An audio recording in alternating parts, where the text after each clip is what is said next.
വിശുദ്ധ ലൂക്കോസ് എഴുതിയ സുവിശേഷം 2-ാം അധ്യായം 1 മുതൽ 7 വരെയുള്ള തിരുവചനങ്ങൾ. അക്കാലത്ത് ലോകമാസങ്ങളുള്ള ജനങ്ങളുടെ എഴുതി ചേർക്കപ്പെടണം എന്ന് അഗസ്ത്യസ് സീസറിൽ നിന്ന് കൽപ്പന പുറപ്പെട്ടു. ക്വിരിനിയോസ് സിറിയയിൽ ദേശാധിപതിയായിരിക്കുമ്പോൾ ആദ്യത്തെ ഈ പേരെഴുത്ത് നടന്നു. പേരെഴുതിക്കുവാനായി ഓരോരുത്തരും അവരവരുടെ നഗരങ്ങളിലേക്ക് പോയി. ജോസഫ് ദാവീദിൻ്റെ കുടുംബത്തിലും വംശത്തിലും പെട്ടവനായിരുന്നതിനാൽ പേരെഴുതിക്കുവാനായി ഗലീലയിലെ പട്ടണമായ നസറത്തിൽ നിന്നും യൂദയായിൽ ദാവീദിൻ്റെ പട്ടണമായ ബേത്ലഹേമിലേക്ക് ഗർഭിണിയായ ഭാര്യ മറിയത്തോടുകൂടി പോയി. അവിടെ ആയിരിക്കുമ്പോൾ അവൾക്ക് പ്രസവ സമയം അടുത്തു. അവൾ തൻ്റെ കടിഞ്ഞൂൽ പുത്രനെ പ്രസവിച്ചു. അവനെ പിള്ളക്കച്ചുകൾ കൊണ്ട് പൊതിഞ്ഞ് പുൽത്തൊട്ടിയിൽ കിടത്തി. കാരണം സത്യത്തിൽ അവർക്ക് സ്ഥലം ലഭിച്ചില്ല. മിശിഹായിൽ ഏറ്റവും പ്രിയമുള്ളവരെ, കഴിഞ്ഞ 7 ആഴ്ചക്കാലമായിട്ട് നമ്മുടെ കർത്താവിൻ്റെ ജനന പെരുന്നാളിന് വേണ്ടി നാം ഒരുങ്ങുകയാണ്. ഇന്ന് ഏറ്റവും അവസാനത്തെ ഞായറാഴ്ചയാണ്. 3 ദിവസങ്ങളിലൂടെ കഴിഞ്ഞാൽ, അല്ലെങ്കിൽ 4 ദിവസങ്ങളിലൂടെ കഴിഞ്ഞാൽ നാം കർത്താവിൻ്റെ ജനന പെരുന്നാൾ ആചരിക്കുകയാണ്. നാം എങ്ങനെ നമ്മുടെ കർത്താവിൻ്റെ ജനന പെരുന്നാളിന് വേണ്ടി ഒരുങ്ങി എന്ന് ആലോചിക്കുവാനായിട്ടും ഏറ്റവും അടുത്ത ഒരുക്കം നടത്തുവാനുമായിട്ടുള്ള നല്ല സന്ദർഭങ്ങളാണ്. ഇന്ന് നമ്മുടെ ചിന്തയ്ക്ക് നമുക്ക് നൽകിയിരിക്കുന്നത് ലൂക്കോസിന്റെ സുവിശേഷത്തിൻ്റെ 2-ാം അധ്യായത്തിൻ്റെ 1 മുതൽ 7 വരെയുള്ള തിരുവചനങ്ങളാണ്. ഇവിടെ 1-ാം വാക്യം തുടങ്ങുന്നത് ഒരു പേര് എഴുതി ചേർക്കുന്നതിനെ കുറിച്ചാണ്. അതായത് എല്ലാ യഹൂദന്മാരും അവരുടെ സ്വന്തം ഗ്രാമത്തിൽ ചെന്ന്, ഗ്രാമപട്ടണത്തിൽ ചെന്ന്, അവരുടെ മാതൃഭവനത്തിൽ അടുക്കൽ ചെന്ന് അവരുടെ പേരുകൾ രജിസ്റ്റർ ചെയ്യണം. എത്ര കൃത്യമായി യൗസേപ്പ് തൻ്റെ ഭാര്യ പൂർണ്ണ ഗർഭിണിയായിരുന്നിട്ട് പോലും അതനുസരിക്കുവാനായിട്ട് ശ്രമിക്കുന്നു. ദീർഘദൂരം യാത്ര ചെയ്ത് നസറത്തിൽ നിന്നും ബേത്ലഹേമിലേക്ക് പോകുന്ന യൗസേപ്പിനെയും മറിയത്തെയും നമുക്ക് കാണുവാനായിട്ട് സാധിക്കാം. നമുക്കറിയാം, നമ്മളുടെ ഈ കാലയളവിലും നമ്മുടെയൊക്കെ പേരെഴുതിക്കുന്ന സമയങ്ങളാണ്. പൗരത്വം തെളിക്കപ്പെടുവാനുള്ള അടയാളങ്ങളാണത്.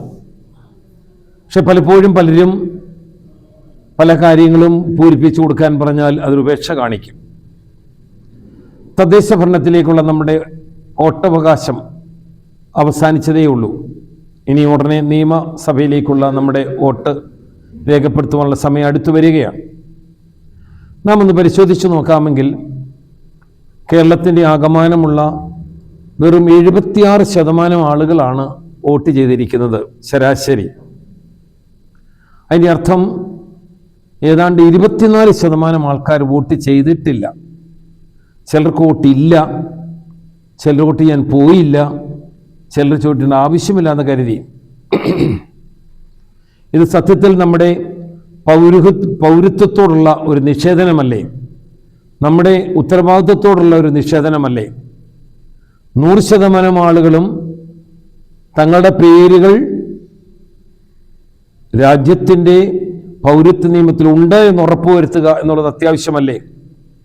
ആ 100% ആളുകളും ഈ ജനാധിപത്യ രാജ്യത്തിൽ നമ്മളെ ഭരിക്കുവാനുള്ള ആളുകളെ തിരഞ്ഞെടുക്കുമ്പോൾ ആർക്ക് വോട്ട് ചെയ്തെടുക്കണം എന്ന് തീരുമാനിച്ച് അത് മുദ്ര കുത്തുവാൻ ബാധ്യസ്ഥരല്ലേ? ആർക്ക് കുത്തുക എന്നുള്ളത് വ്യക്തിപരമായ അവകാശമാണെങ്കിലും അത് കുത്തണം എന്നുള്ളത് രാജ്യത്തിൻ്റെ ഉത്തരവാദിത്തമാണ്. ഒരു നല്ല പൗരന് അതൊരിക്കലും നിഷേധിക്കുവാനായിട്ടോ ഒരിക്കലും ഉപേക്ഷിക്കുവാനായിട്ടോ സാധിക്കത്തില്ല. വോട്ട് ചെയ്യാത്തത് ശരിക്കും പറഞ്ഞാൽ ഒരു ക്രിമിനൽ കുറ്റമാണെന്നാണ് ഞാൻ വിശ്വസിക്കുന്നത്. കാരണം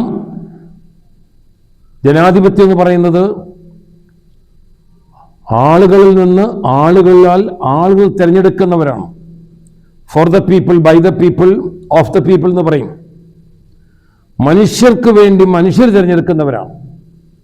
അപ്പോൾ നമ്മുടെ ഉത്തരവാദിത്വം ഒരു വലിയ സംഖ്യ അത് രേഖപ്പെടുത്താതിരിക്കുമ്പോൾ എങ്ങനെയാണ് ഭൂരിപക്ഷത്തിൻ്റെ അഭിപ്രായമാകുന്നത്? 100% ആളുകൾ വോട്ട് ചെയ്യുവാനും ഏറ്റവും യോഗ്യരായ ആളുകളെ നമുക്ക് വേണ്ടി തിരഞ്ഞെടുക്കുവാനും നമുക്ക് സാധിക്കണം. അതിനുവേണ്ടിയാണ് ഓരോരുത്തരും അവരവരുടെ മാതൃരാജ്യത്തിൽ ചെന്ന സ്ഥലത്ത് ചെന്ന് പേരെഴുതിക്കണം എന്ന് അറിയിക്കപ്പെടുവാനായിട്ട് കാര്യം. ഇവിടെ രണ്ടാമതായിട്ട് നാം മനസ്സിലാക്കേണ്ട ഒരു കാര്യം, യൗസേപ്പും മറിയവും താമസിക്കുന്നത് ഗലീലായിലെ നസ്രത്തിലാണ്. എന്നാൽ വളരെ മുൻകൂട്ടി തന്നെ ദൈവത്തിൻ്റെ തിരുവചനമുണ്ട്, പ്രവചനമുണ്ട്. മിശിഹ ജനിക്കേണ്ടത്, ക്രിസ്തു ജനിക്കേണ്ടത് നസ്രത്തിലല്ല, ബേത്ലഹേമിലാണ്, ദാവീദിന്റെ പട്ടണമായ ബേത്ലഹേമിലാണ്. അപ്പോൾ ദൈവം ഒരുക്കുകയാണ്, ഒരു വിജാതീയനെ ഒരുക്കുകയാണ്, അഗസ്റ്റസ് സീസറിനെ. എന്തിനു വേണ്ടി?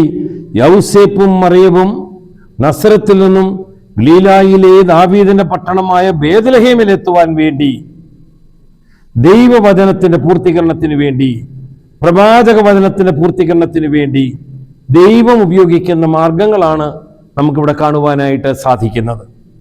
ദൈവത്തിന്റെ വചനങ്ങളെയോ ദൈവത്തിന്റെ പ്രവചനങ്ങളെയോ നാം നിസ്സാരമായി കരുതരുത്. അവസാന വാക്കുവരെയും പൂർത്തിയാകും. കർത്താവ് കുരിശിൽ കിടന്ന് പറഞ്ഞു, എല്ലാം പൂർത്തിയായി. തന്നെക്കുറിച്ച് എന്തെല്ലാം പറഞ്ഞിട്ടുണ്ടോ അതിലൊന്നുപോലും പൂർത്തിയാകാതിരുന്നിട്ടില്ല. അവൻ ബേത്ലഹേമിൽ തന്നെ പിറക്കണം എന്നുള്ള ദൈവത്തിന്റെ ഇഷ്ടമാണെങ്കിൽ അവർ ബേത്ലഹേമിൽ എത്തണം. നമ്മൾ വീണ്ടും മൂന്നാം വായിക്കുകയാണ്. നമ്മൾ ഓർത്തു നോക്കണം, വർഷങ്ങൾക്ക് മുമ്പ് ഉൽപ്പത്തി പുസ്തകത്തിന് 3-ാം അധ്യായത്തിലെ ദൈവം പദ്ധതിയിട്ടതാണ് രക്ഷകന്റെ ജനനത്തെക്കുറിച്ച്, കന്യകയുടെ പ്രസവത്തെക്കുറിച്ച്. എന്നാൽ യഥാർത്ഥത്തിൽ നസ്രത്തിൽ നിന്നും ബേത്ലഹേമിലേക്ക് യൗസേപ്പും മറിയവും കൂടെ എത്തുമ്പോൾ ദൈവത്തിനറിയാം തൻ്റെ പുത്രനെ പ്രസവിക്കുവാനുള്ള സമയമായി. മനോഹരമായ ഒരു കെട്ടിടം, മനോഹരമായ ഒരു സൗകര്യം, മനോഹരമായ പാർപ്പിടം ദൈവത്തിന് ഒരുക്കാൻ സാധിക്കത്തില്ലായിരുന്നോ? സാധിക്കുമായിരുന്നു. എന്നാൽ അവിടെ എല്ലാ ക്രമീകരണങ്ങളും അവസാനിച്ചപ്പോഴാണ്, ഒരു സ്ഥലത്തും ഇടമില്ലാതെ വന്നപ്പോഴാണ് മറിയവും യൗസേപ്പും അവിടെ എത്തുന്നത്. മറിയവും യൗസേപ്പും ഓരോ വാതിലും മുട്ടി വിളിക്കുമ്പോൾ അവരെന്താ പറയുന്നത്? ഇവിടെ സ്ഥലമില്ല.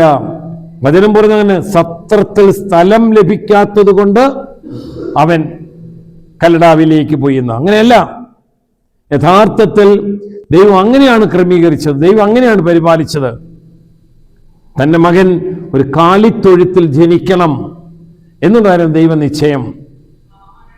അങ്ങനെയാണ് മാലാഖമാർക്ക് ആട്ടിയന്മാർക്കും നിർദ്ദേശം കൊടുക്കുന്നത്. നിങ്ങൾ ബേത്ലഹേമിലെ ഒരു കാലിത്തൊഴുത്തിൽ യൗസേപ്പിനോടും മറിയത്തോടും ഒക്കെ ഉണ്ണീശോയെ കാണും എന്നുള്ളതാണ്. പ്രിയ സഹോദരങ്ങളെ, ദൈവം ഒരു കാലിത്തൊഴുത്തിലാണ് ജനിച്ചത്. ഉന്നതനായ ദൈവം, സർവശക്തനായ ദൈവം, സർവവല്ലഭനായ ദൈവം, സർവവും സൃഷ്ടിച്ച് പരിപാലിക്കുന്ന ദൈവം തനിക്ക് ഭൂമിയിൽ ജനിക്കുവാൻ ഇടം പങ്കിടുന്നത് ഒരു കാലിത്തൊഴുത്തിൽ. ഇത് വലിയൊരു പാഠം പഠിപ്പിക്കുന്നു നമ്മളെ. മനുഷ്യൻ ഈ ലോകത്തിൽ ജനിക്കുന്നത് എവിടെ പ്രസക്തമല്ല, പക്ഷേ അവൻ ആരായിത്തീരുന്നു, എന്തായിത്തീരുന്നു പ്രസക്തമല്ല. പക്ഷെ അവൻ എങ്ങനെ ജീവിക്കുന്നത് പ്രസക്തമാണ്. അവൻ എന്തായിരിക്കുന്നത് പ്രസക്തമാണ്. ദൈവത്തിന്റെ പുത്രൻ കാലിത്തൊഴുത്തിൽ ജനിച്ചെങ്കിലും അവൻ ദൈവത്തിന്റെ പുത്രനാണ്. അവൻ നാസറത്തിൽ ഗലീലയിൽ വളർന്നെങ്കിലും അവൻ ദൈവത്തിന്റെ പുത്രനാണ്. അവൻ രക്ഷകനാണ്. ഇതുപോലെയാണ് ഓരോ മനുഷ്യനും. അവന് ദൈവം നൽകിയിരിക്കുന്ന ജീവിതമാണ് പ്രധാനപ്പെട്ടത്. ആ ജീവൻ ദൈവത്തിന് വിലപ്പെട്ടതാണ്. ആ ഒരു ബോധ്യത്തോടു കൂടി നമുക്ക് ജീവിക്കുവാൻ സാധിക്കണം. ഈ ക്രിസ്മസിന്റെ ഏറ്റവും അവസാന ദിവസങ്ങളിൽ കർത്താവിന്റെ സന്നിധാനം നമ്മൾ നിൽക്കുമ്പോൾ നാം ചോദിക്കേണ്ട 2-3 ചോദ്യങ്ങൾ. ഒന്ന്, രാജ്യത്തിന്റെ നിയമത്തോട് എനിക്ക് എന്തുമാത്രം പ്രതിബദ്ധതയുണ്ട്? 2, സഭയുടെ നിയമത്തോട് എനിക്ക് എന്തുമാത്രം പ്രതിബദ്ധതയുണ്ട്? 3, ഞാൻ കൂടി നടക്കുന്ന കൂട്ടായ്മയോട് എനിക്ക് എന്തുമാത്രം പ്രതിബദ്ധതയുണ്ട്? 4, എൻ്റെ കുടുംബത്തോട് എനിക്ക് എന്തുമാത്രം പ്രതിബദ്ധതയുണ്ട്? നാം ആയിരിക്കുന്ന സന്ദർഭങ്ങളിൽ എൻ്റെ രാജ്യത്തോടും എൻ്റെ സഭയോടും എൻ്റെ ഇടവക കൂട്ടായ്മയോടും എൻ്റെ കുടുംബത്തോടും എനിക്ക് വലിയൊരു പ്രതിബദ്ധതയുണ്ട്. നാം ചെയ്തു തീർക്കേണ്ട ഒത്തിരി കാര്യങ്ങളുണ്ട്. അത് എങ്ങനെയെങ്കിലും ചെയ്തു തീർക്കാനല്ല. എൻ്റെ കുടുംബത്തോടുള്ള എൻ്റെ കടമ എനിക്കല്ലാതെ വേറെ ആർക്കും നിർവഹിക്കാൻ സാധിക്കത്തില്ല. എൻ്റെ കുടുംബത്തെ ഞാൻ ഉപേക്ഷിക്കുമ്പോൾ, എൻ്റെ കുടുംബത്തെ ഞാൻ അവഗണിക്കുമ്പോൾ, എൻ്റെ കുടുംബം ഉപേക്ഷിച്ച് ഞാൻ നാട് നന്നാക്കാൻ പോയാൽ എൻ്റെ ദൗത്യ നിർവഹണം പൂർണ്ണമല്ല. ഒന്നാമതായി എൻ്റെ കുടുംബം, രണ്ടാമതായി എൻ്റെ ഇടവക കൂട്ടായ്മ, മൂന്നാമതായി എൻ്റെ സഭ, നാലാമതായി എൻ്റെ രാജ്യം. എൻ്റെ ഈ ഉത്തരവാദിത്തങ്ങളെല്ലാം നിർവഹിക്കുവാൻ ഞാൻ ബാധ്യസ്ഥനാണ്.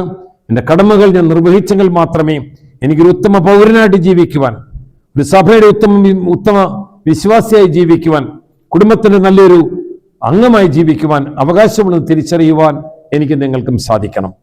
പ്രിയ സഹോദരങ്ങളെ, ഈ ഉത്തരവാദിത്തങ്ങളെല്ലാം വ്യത്യസ്തമാണ്.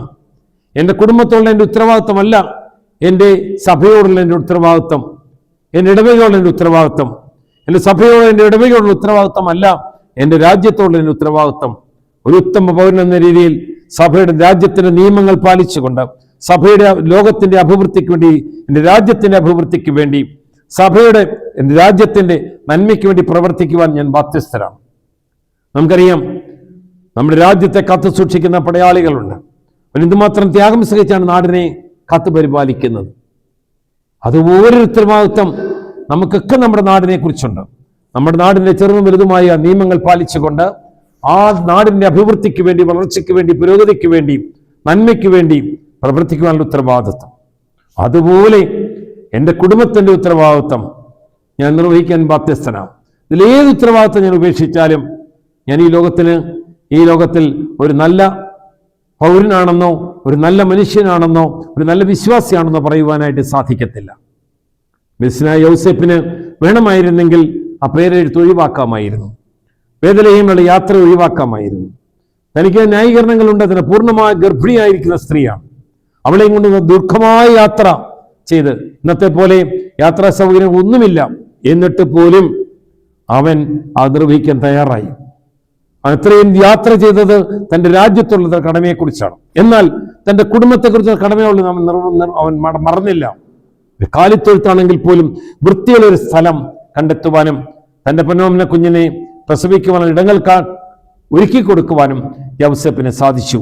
കുടുംബത്തെ കരുതുവാൻ, കുടുംബത്തെ പരിപാലിക്കുവാൻ, കുടുംബത്തിന് അനുഗ്രഹമായി തീരുവാൻ യൗസേപ്പിന് സാധിച്ചതുപോലെ നമുക്കും നമ്മുടെ കുടുംബത്തിന് വേണ്ടിയും, നമ്മുടെ ഇടവകയ്ക്ക് വേണ്ടിയും, സഭയ്ക്ക് വേണ്ടിയും, നമ്മുടെ രാജ്യത്തിന് വേണ്ടിയും ഒരു ഉത്തമ പൗരൻ എന്ന പോലെ, വിശ്വാസി എന്ന പോലെ ജീവിക്കുവാനുള്ള കൃപയും അനുഗ്രഹവും നമുക്ക് ലഭിക്കട്ടെ.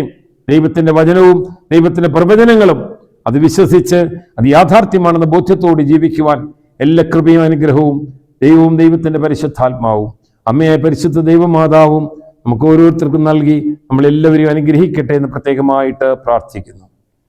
പിതാവിൻ്റെയും പുത്രൻ്റെയും പരിശുദ്ധ റൂഹായുടെയും തിരുനാമത്തിൽ ആമീൻ.